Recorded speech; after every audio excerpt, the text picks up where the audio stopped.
This is Heartland Focus with Tim Clark. Hello. Welcome to Heartland Focus. I'm your host, Tim Clark. Hey, hopefully out with this cold and in with some warmth. But you know what? I am not going to complain. The weather has been good to us overall here in the Midwest. I think we've had more sunshine than not. And so I got this thing now, especially since this, pandemic, COVID-19. I chase the sun more. I really do. I really try to get the vitamin D in naturally. And so I just really, I think although we're moving to this place where we're starting to open back up, I know we're totally exhausted in terms of wearing masks and things like that. But one of the things I want to just caution us that we still should remain vigilant in terms of just our resolve to be healthy, be smart about this virus. It's still out there, although I don't think we'll get back to what we call normal. It'll become a new normal. But I think I'm very cognizant of how I wash my hands still. I wash them in terms of longer now, and I'm just those kind of things I think we should have been doing anyway, right? I think, I don't know, is for wash your hand, count to 30 seconds or a minute. I normally hum a song I have a song and I at least try to do, verse into the chorus and that kind of gives me that time. But it's just being respectful. I think everybody is not to a comfort level where they're not wearing their masks. They want to wear their masks. And I just don't think you should say, oh, take your mask off, you're okay. No, let people, that's what this fight is about so much in terms of just free will, right? Let people do them. But I think anytime it's, there's risk of affecting someone, I think we got to be mindful of that and respectful of the environment. So when it's appropriate, I think, you shouldn't need no mask mandate. I think it's about what do we need to do the right thing, not only in terms of ourselves. If you choose not to do it for yourself, look out for the person that's in your environment because you just don't know the comorbidities, the challenges that they're dealing with. And that's what worries me most in terms of not so much the person in front of me, but I don't know who they're going home to. If they have a parent or a grandparent or somebody that's immune compromised, that they come home and they give it to someone. And so I'm just really hoping that we continue as we look at getting back to some degree of new normal, that we be very mindful and respectful of people's space and their decisions to do what they decide to do. Our health, as I've been saying for 2022, health is kind of my theme, health and wellness. I always say at the end of my show, be good to yourself, right? I really got to turn inward and get focused on doing it more than just saying it, because I'm dealing with some comorbidities that I mean, confession is a beautiful thing if you're willing to work on it and do something about it, but I don't think you start that healing process until you recognize really what's going on. So it's kind of confession morning for me. And so, yes, I'm dealing with hypertension. I'm dealing with diabetes. I have glaucoma. So I'm a hot mess. And I got to work and get up every day to really to get better at being me and being focused. And part of it, and you guys, I've had many fitness and nutritionists on my show and guests. It ain't like I don't know what to do. And what most of our fitness people are saying is that 80% of weight management is what? what you put in your mouth. 20% is the conditioning and working out. So we got to get control. I think we got to do it. Maybe you do it parallel, but I think we got to do, this is what I'm doing. I'm really trying to turn inward and do more meditation and really listening to myself. So really this thing called that universal force can help guide me and really help control the external things that causes these kind of negative behaviors and habits. If we spend more time on the inside, we can control what's coming from the outside. Man, that is fact. And so I hope you join me in this journey and taking the time to breathe more, unplug. I'm really trying to get control of myself with this device, the phone. Why do I need to take it everywhere I go? And it's like, turn it off. At least spend some time not having a phone in your hand. Turn it off sometimes. And one of the things that I'm doing, and I'm going to be done, we're going to get to my guest, but breathe more, breathe deeper. And so that's one thing. I went to University of South Dakota, in Vermillion, South Dakota. I was really a voice major, education, music education, specialized in voice. The power of effective breathing is unbelievable. So really, as we look at trying to really look internal and meditation, you sit up straight and you breathe through your nose and you inhale and take a deep breath in about a count of about 5, and then you exhale about 4 to 5. So it's just like this. Breathe in, hold, exhale. Do that about 3 times. And do that often, you guys, and really you'll see a difference in terms of your energy and your posture. And relax your shoulders, rotate your shoulders, and start off in the morning. Don't wake up in the morning grabbing your phone. Wake up in the morning to commit to a process of meditation. And that's exactly what I'm in the middle of and trying to do more. All right, on. So you guys, I have an exciting guest today. Thank you for allowing me to kind of just, have that moment. And hopefully this will allow me to self-internalize what I got to do, because the stronger I am, the stronger I can be for you, my family, and people around me. So I got to focus on me, and that's why, when you're flying, they say, what do they say? Put your mask on first before you try to help anybody else. That's all I'm trying to do. I'm trying to breathe. I'm trying to breathe, though. I'm trying to breathe a little bit deeper. With that, I want to welcome Tammy Green. She's the Director of Workforce Innovation and IT for Metropolitan Community College. Welcome, Tammy. Thank you, Tim. Nice to meet you. Yeah, it's good to have you on again. And as you know, this journey, I was going to say, hey, sorry you had to kind of sit through this whole my health tip for the morning, but I think you understand. Absolutely. We're going to be talking about careers, right? That's right. And where we're going, so that's part of being healthy, right? That's right. And so that's so important. So let's just, for folks that don't know you, talk a little bit about your role and capacity in this thing called workforce IT and innovation.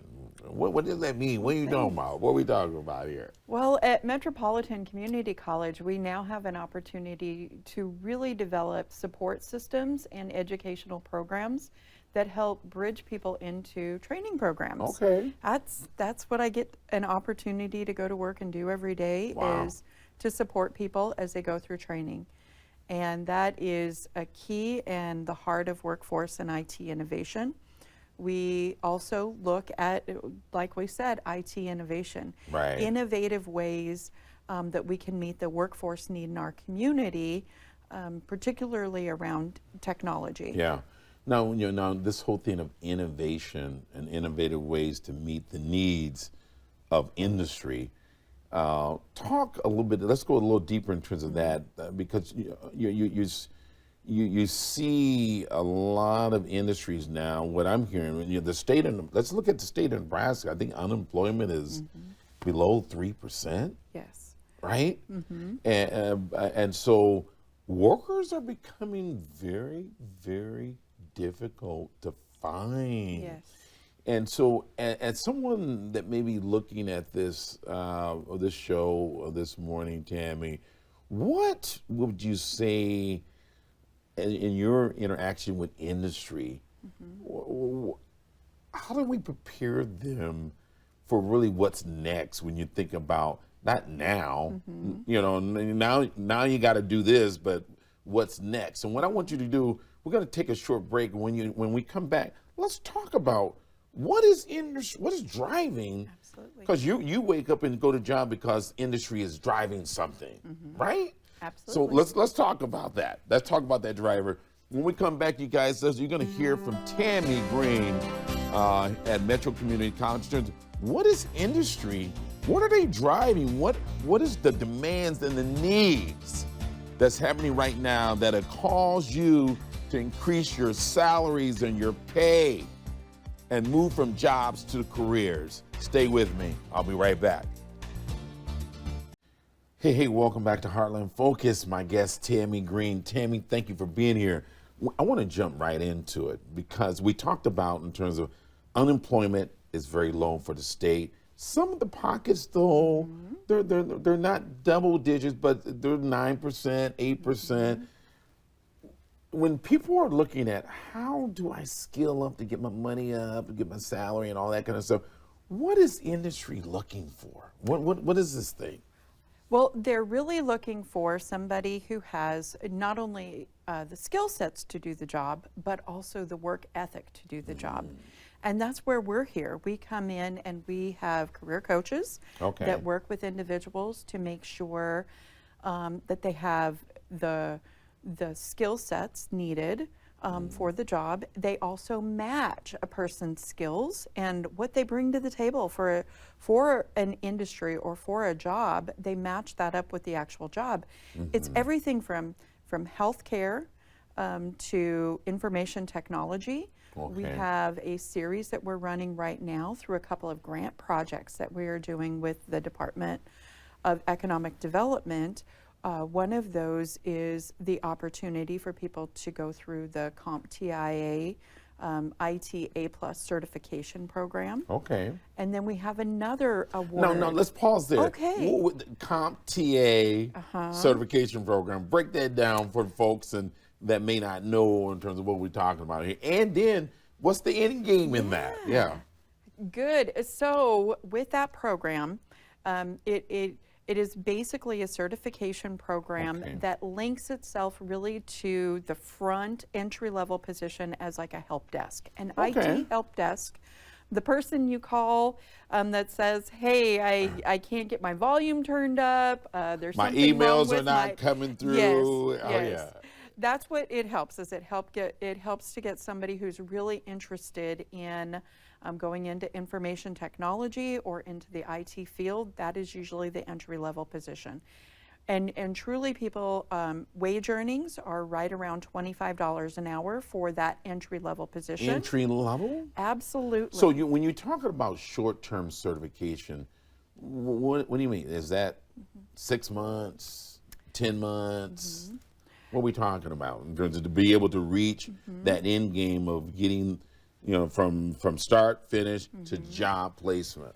We're usually looking at about 6 months. Okay. But we also recognize that in that process, it means that somebody might need support while they're going through that training. So we have, we call them, we have basic skills instructors and technical instructors that work together to help a person in case, maybe in school they didn't remember some of the concepts that they needed to remember for the class. So they're there. And then I think a real support system is the workforce support grants. Okay. If a person is eligible, then they can receive $16 an hour while they're going through the actual training program for their in-seat time. So they can earn and learn. Earn and learn, absolutely. Wow. Now, also that grant supports, is it free tuition? Absolutely. It's at Okay. no cost to somebody if they're eligible. Wow. Absolutely. Wow. Now, I know, Tammy, you were talking about in terms of workforce, from IT to give them example of really some of these other industries, because people, I talk to folks and I think we got our website up there, and so people can see firsthand in terms of what we're talking about. But it's not only the skill, but what about individual out there? They dropped out of high school, and it's stopping them from moving up and getting additional career options because they don't have their high school diploma. You know what? We are here for your educational journey no matter where the starting point is. Yeah. Honestly, it is, if you are an English language learner, we are here to support your English language learning and then scale up, earn and learn. We want to make sure that we can teach you English if English is one of the things that you're working on, and then get you connected to the certification programs. So GED, I mean, you guys offer GED programming and that's free. The great news about that is that not only is the education part of it free, but we also pay for the official tests, which that's about $130. Are you trying to tell me y'all removing barriers? We're removing them. But you know, one of the things, and I have some students that I mentor and talking with their parents of really trying to how to help get them up and out. Most times I think you see it too, Tammy, is the challenges is not the classroom, is what happens outside the classroom. So talk a little bit about those supportive services and helping people to get through. I mean, you said one, hey, you can earn and learn. We're going to pay you $16 an hour. It may not be, it's where you start. It ain't about, you know, I guess let me reverse it, it's about where you end, not where you start, you know? And so talk about those supportive folks, people that say, man, I'm in a dead-end job right now, right? And I know I need to hit stop and jump into an opportunity at Metro Community College, but. So we are experts at partnership. So we partner with human service agencies, as well as we have our own pool of funds to help somebody. A perfect example is right now in the CDL program. We have a person who is homeless, and they were, you know, for very unfortunate reasons. And in that program right now, they needed help with their car so that they could actually get to the program and then get to work. So we're helping with that. We're helping with food.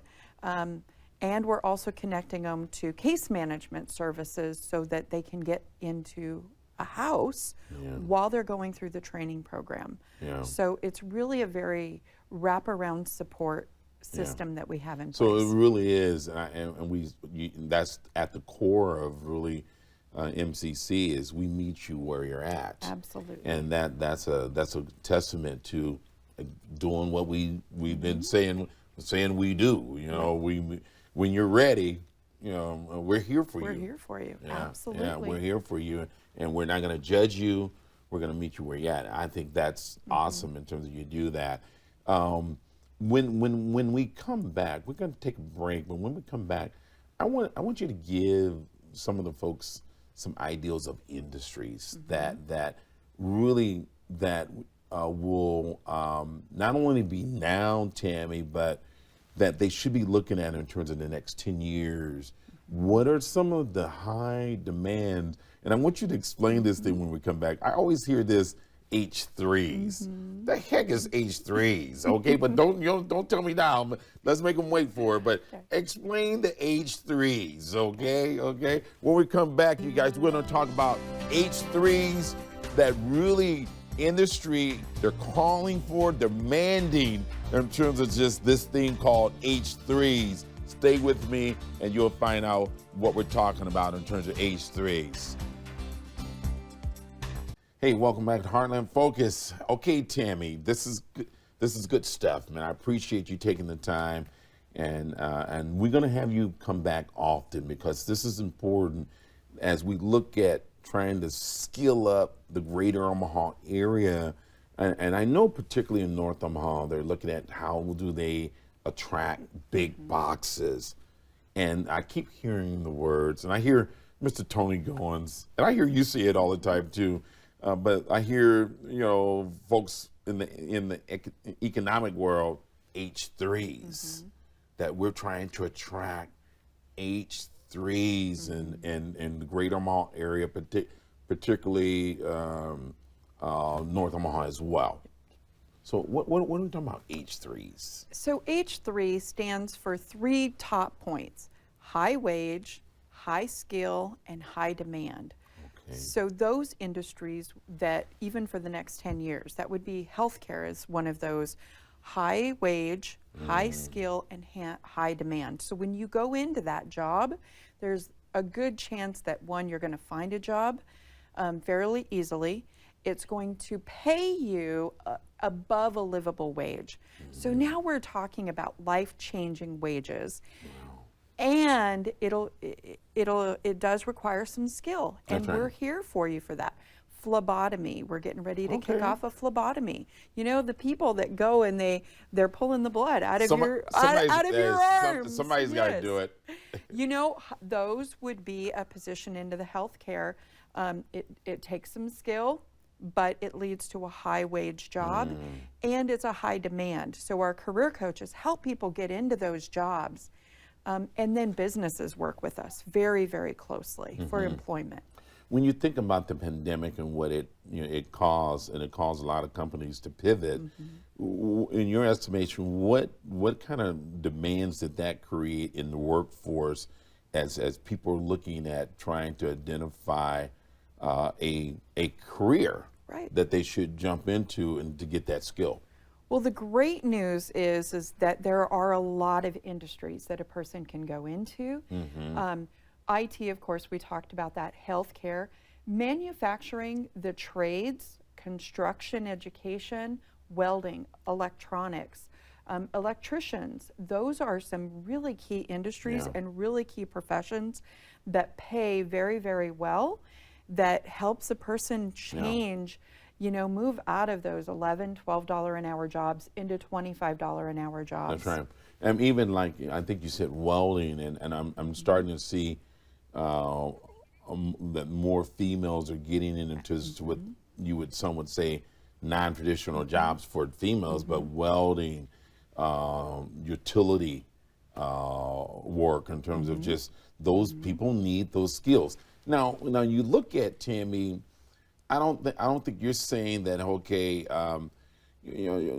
some folks still feel a 4-year institution is the route to go, and I don't think I hear you, or they don't hear me knocking that. No. I think what we're saying is you put all options on the table, and really what is driving industry is the demand for what? Skill. Yes. Skilled laborers. And what if we start with the question of what do you want to do, rather than what 4-year institution or where do you want to go to school at? Because parents, did you hear that? Say that again. Say it again to our parents. I know hopefully our school counselors and all those folks are doing that, but start with the end in mind. Yes. What do you want to do? What do you want to do? That drives your path forward. What do you want to do? Yes, or career forward. Oh, there you go. There you go. I love it. I love it. Anything else you want to leave with the people? Give us a call. We want you to give us a call. Send us an email, careerforward@mccneb.edu, or you can give us a call, 531-622-2110. We want to get you started. We have programs, we have scholarships, and we have support systems in place to help you move forward. Get that career that you're wanting. Yeah, if you want better, you need to come to MCC, and we're going to help you actually realize a better quality of life. where you can also afford to be able to live and hopefully work in an environment and play. Absolutely. In an environment. Right on, right. Hey, I know you just had a birthday. I want to wish you happy birthday. Thank you. And may God continue to bless you and do all the things and pour all those blessings your way. Thank right you. On, right on. Hey, that's all for this episode of Heartland Focus. Thank you for tuning in. Make today the beginning of your best year yet by really focusing on you, your health. Get that right. That's got to be our number one goal, health and wellness. Do what it takes. I think it's time we can start hugging each other again, but do it carefully and do your dance to your beat. Don't let nobody tell you how to move or groove. I'm your host, Tim Clark. Until next time, be good to yourself. I'm out.